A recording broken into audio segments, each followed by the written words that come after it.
पहा नवीन एपिसोड्स एकदम add free.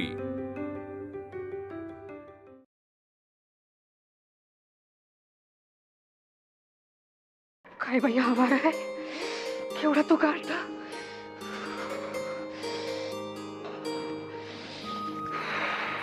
एवढ्या गारठ्यातून कोण बाहेर पडेल? नाही नाही, आमच्या यांच्याशिवाय तर कोणी नाही।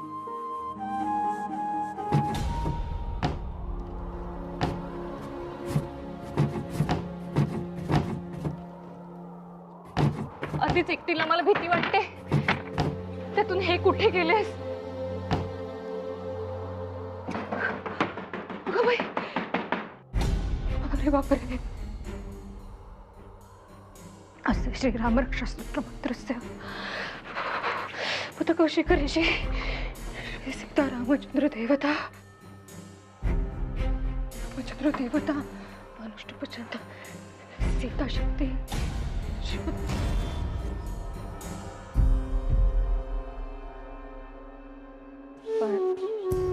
पाणी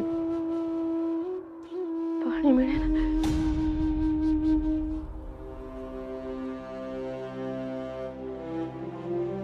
बळवंतराव, काय बघताय? किती वेळा बघणार आहात? झाली सगळी पाहणी करून। तसे नाही हो, उद्या यायचो आणि जाणवायचंय काहीतरी राहून गेले म्हणून। बळवंतराव, मी स्वतः तीनदा पाहणी केली।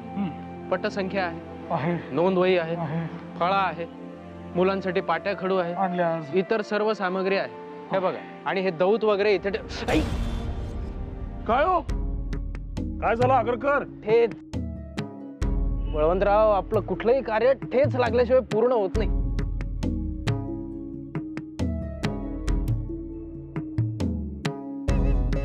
जमिनीची ही अशी गत असेल तर यावर सतरंजी घालून देखील विद्यार्थ्यांची योग्य सोय होणार नाही। त्यासाठी निराळाच पर्याय काढायला हवा। म्हणजे काय, शेणाने सारवून सपाट करायला हवी जमीन। सारवणार?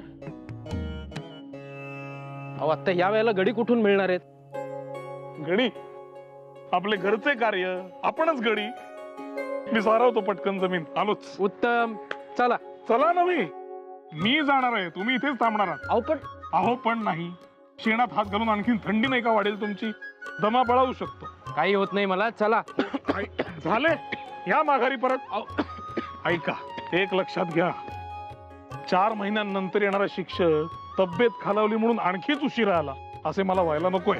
असं काय होत नाही, ऐका माझं, चला। तुम्ही माझे ऐका।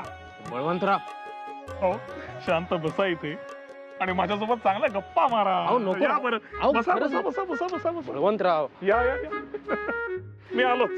बळवंतराव, ज्या निष्ठेने कार्य घडत आहे, मला खात्री आहे क्रांती घडल्या वाचून राहणार नाही। क्रांती घडल्या वाचून राहणार नाहीच, पण त्याची सुरुवात शेणाने सारवून करूया। आलोच।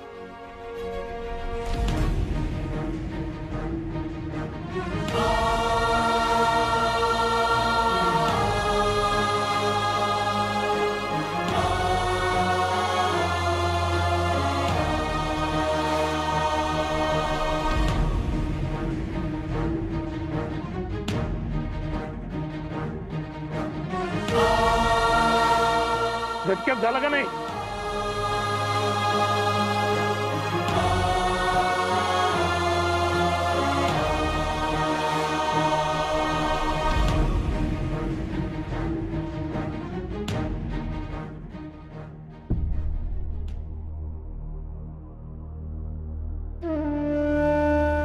हे घ्या पाणी।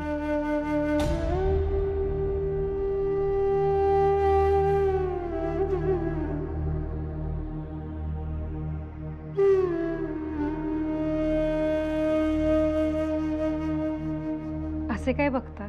मायेचं माहेर ग तुझ्या डोळ्यात, इतके शांत समाधानी डोळे माऊलीचे। नाव काय? यशोदा। नावाला साजेशी मूर्ती आहे ग तुझी। तुम्ही कोण? नाही, म्हणजे मी तुम्हाला ओळखले नाही। मी नुकतीच राहायला आले आहे इथे, आणि नवीन कोणी दिसलं की मला भयाचं वाटतं। मला घाबरू नकोस ग, जानकी नाव माझं। मी कोणाचं काय वाईट करणार? दैवाने जिचे हाल हाल केलेत ती दुसऱ्याचे काय हाल कर? अहो, असं का बोलता? तुमचं घर तुझ्याच एवढी होते ग मी. संसाराची स्वप्ने बघायला नुकतीच सुरुवात केली आणि तेवढ्यात कपाळावरचं कुंकू पुसलं गेलं. तेव्हापासून पांढरं कपाळ घेऊन या हलवणात बसले मी. आता याची सोबत मेल्यावरच सुटणार. कुंकवाचा धनी नसला ना ती कुत्र सुद्धा हाल विचारत नाही, हे खोटं नाहीये. घरच्यांनी घातलेल्या तुकड्यावर दिवस ढकलले मी, पण आज माझ्या धीराने बाहेर काढलं. म्हणजे घराबाहेर उघड्यावर पडले ग मी. अंधाऱ्या खोलीतून बाहेर पडायची कधी मजलच मारली नाही. मला इथे राहू दे. मी कुठे जाणार? उपकार होतो तुझे. काय करताय तुम्ही? हे बघा, तुम्ही माझ्यापेक्षा वयाने मोठे आहात. हे असं नका करू. मी रात्रभर झोपेन इथे आणि उजाडताच निघून जाईन. खरंच.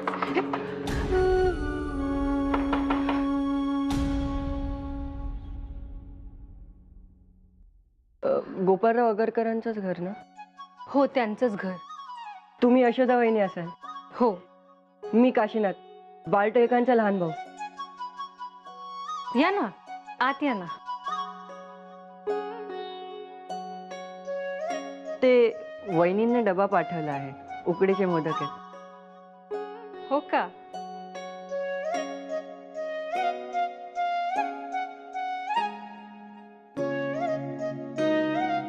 तुम्ही बसा, आम्ही पाणी देतो.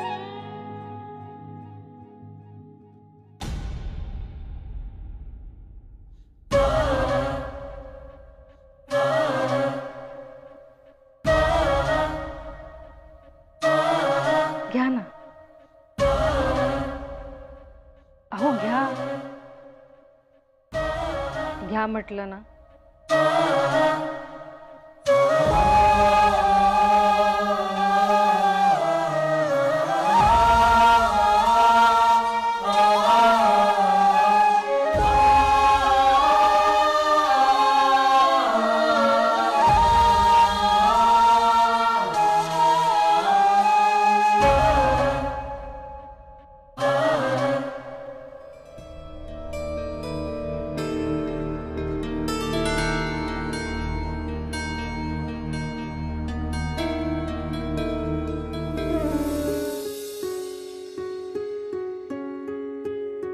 वाह,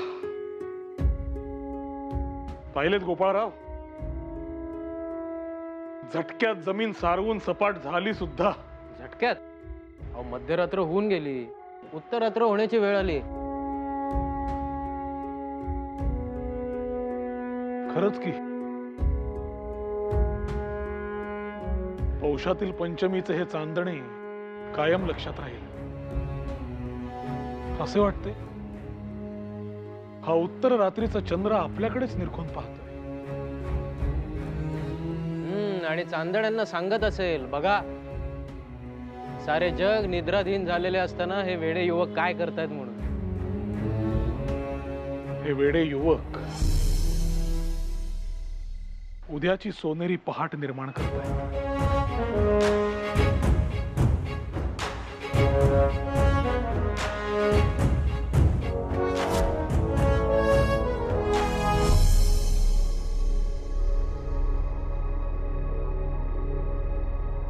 चंद्र जसा कलेकलेने वाढत जातो तशी आपल्या कार्याची महती हळूहळू समाजाला समजायला हवी. आजवर दिले गेले नाही असे आधुनिक अद्ययावत शिक्षण आपण देऊ. अशी पिढी घडवू जी शास्त्रशुद्ध प्रकारे विचार करेल. माझ्या डोक्यात योजना पक्क्या आहेत. कुठल्याही मुलाला आपल्या देशाच्या आपल्या भूमीच्या भूतकाळाबद्दल खेद वाटता कामा नये. उलट अभिमानच वाटायला हवा. त्याच्या मनात स्वतःबद्दल स्वाभिमान असायला हवा, त्याचे भविष्य उज्ज्वल आहे असा विश्वास त्यास वाटायला हवा. स्वातंत्र्याची बीजे आपण रोवू त्याच्या मनात. नव्या युगाची कास धरणारी पिढी निर्माण करू आपण. पण बळवंतराव, चिंता एकच आहे. लग्नाची सर्व तयारी झाली आहे आणि वधूच नाही असं नको व्हायला. मुलं येतील ना उद्या? येणार, मुलं येणार म्हणजे येणार, माझा ठाम विश्वास आहे. माझं अंतर्मन मला सांगतंय मुलं येणार. गोपाळराव, आता हा शकून म्हणावा की अपशकून?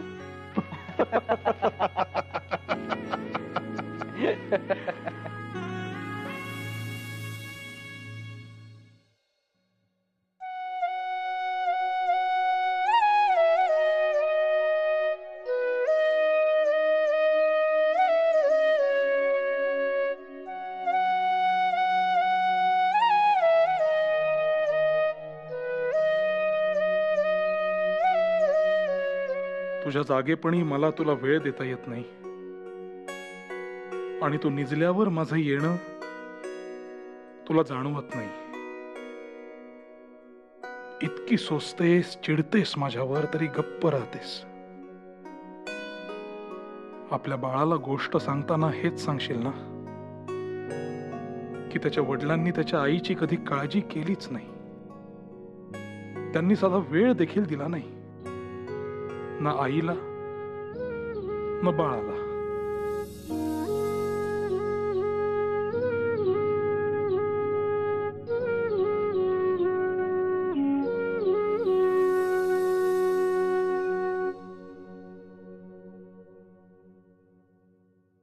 असेच जाणार वाटतं.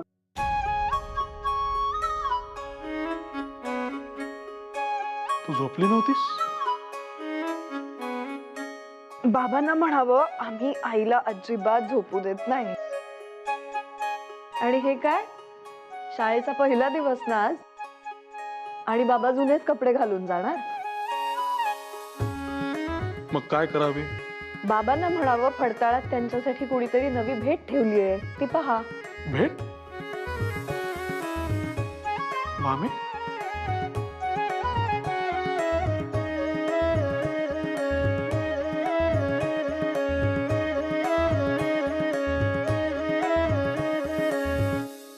आता हे कशासाठी? आता कौतुक करायचं ठरवलं तरी तुमची तक्रार आहेच. आणि काल किती वाट पाहिली आम्ही. होणार आहे. काय झालं? अहो हे सावकाश भामे, झाले काय मला सांग बरं. अहो बाळ लाथ मारतंय आतून. नक्कीच तुमची तक्रार करत असणार. तू आपल्या बाळाकरवी सगळ्या तुझ्या तक्रारी मला सांगतेस, मला समजते बरं. पण एकच सांगतो, कितीही काहीही झालं तरी आपल्या बाळाला मी माझ्यावर कधीही रुसू देणार नाही. काय भामी, आज या शाळेच्या पहिल्या दिवशी तू माझ्यासोबत आहेस, याचा मला फार आनंद आहे. कारण मी आज जो काही ताठ उभा आहे त्याचा कणा तूच आहेस. हो, मी आहेच नेहमी सोबत. आणि सावलीने प्रत्येक वेळेला दिसायलाच हवं असं नाही ना. आणि बरं का, आज शाळेचा पहिला दिवस जरी असला तरी आमच्या बाळाकडे वडिलांनी दुर्लक्ष करता कामा नये. हा, नाहीतर मग पुन्हा लाथ. कठीण आहे बुवा. अहो तुम्हाला उशीर होतोय ना, जा बघू लवकर जाऊन या. उशीर तर होतोच आहे भाभी. मी माझ्या दोन्ही आपत्त्यांसाठी खूप आनंदी आहे, खूप.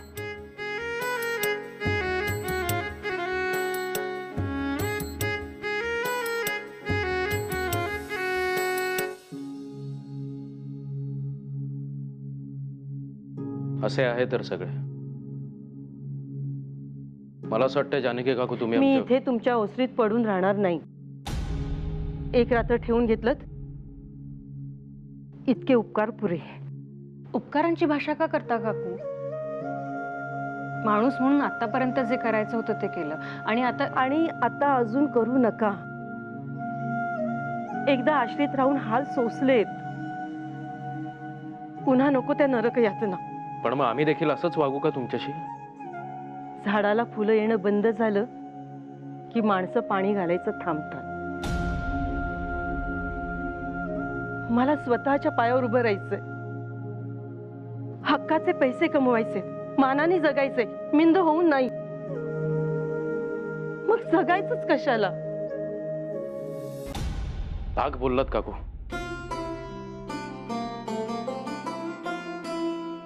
हाच मंत्र हवा प्रत्येकाच्या जगण्याचा. नाहीतर काय, हातपाय खमकेत, हाताला चव आहे, खानावा काढी. खानावर? अगं बाई, उत्तम. मूल नसलं म्हणून काय झालं, आईचं काळीज आहे मला. आता कितीतरी मुलं परगावून येतात, नव्या कचेऱ्या झाल्यात, दूर दूरहून माणसं नोकरीसाठी येतात, सगळे काही वारावरच जेवतात. शक्य आहे का ते? मी सगळ्यांना जेवू खाऊ घालीन, ते देतील ते पैसे घेईन. जगण्याला काहीतरी अर्थ राहील. बघितलंस, मनुष्य जेव्हा स्वतः हाल सोसतो तेव्हाच पोट तिडकीने उभा राहू शकतो. मला काही त्यातले कळत नाही,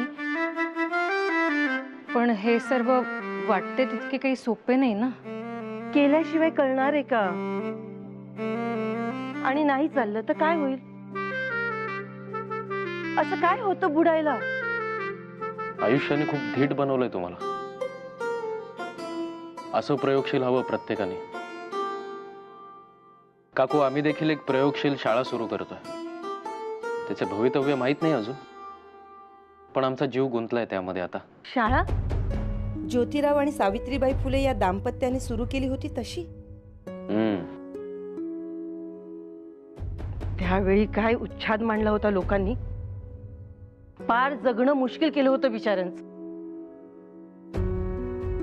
तुम्ही सांभाळू ना. अहो काकू, आता शिक्षणाचं महत्व समजतंय लोकांना, आणि त्या गोष्टीला 30 वर्ष होऊन गेली.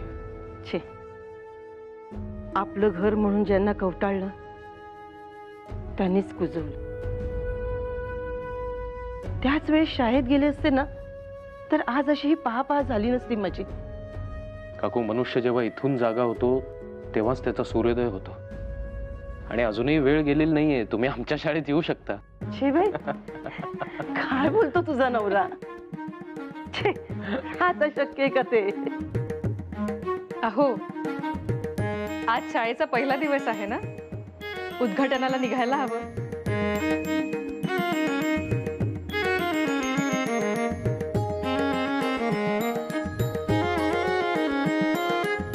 चला, येतो. सांभाळून जा.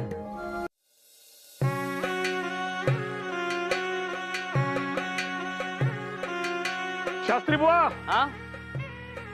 हे घ्या, हा धूप लावूया, म्हणजे संपूर्ण वास्तू अगदी देवघराचं रूप येईल. बाकी तयारी उत्तम झाली बरं. हो. वा. काय हो बळवंतराव, हे बघितलं तर सकाळी सगळी जमीन सारवलेली होती. काही विचारू नका. काल रात्री मी आणि गोपाळराव इथे वर्गाची पाहणी करत होतो, आणि अचानक जाणवलंय की जमीन खडबडीतच आहे, सपाट झालेली नाही. म्हणून आपली सारवून टाकली. अहो, पण मला तसं कळवायचं ना, मी इथे मजूर उभे केले असते ना. काही हरकत नाही, काम फत्ते झाले ना, ते महत्वाचे. बरं, मुहूर्ताची वेळ समीप आलेली आहे. वा, आगरकर बुवांना रात्रीच्या थंडीचा त्रास झालेला नसला म्हणजे मिळवले.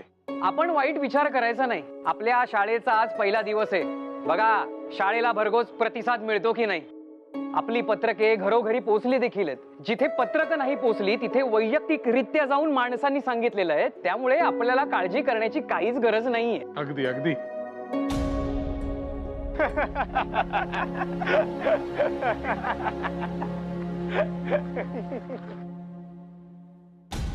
हे तर आपले पत्रक आहे.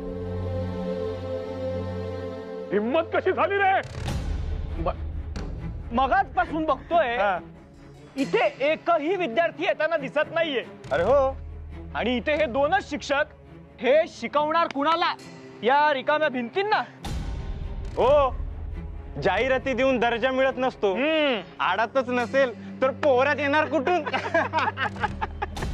हा दगड तुमच्या मागे मारतो मी. बळवंतराव शांत शांत. ही शाळा आहे, शक्ती प्रदर्शन करायला ही तुमची तालीम नाही. अहो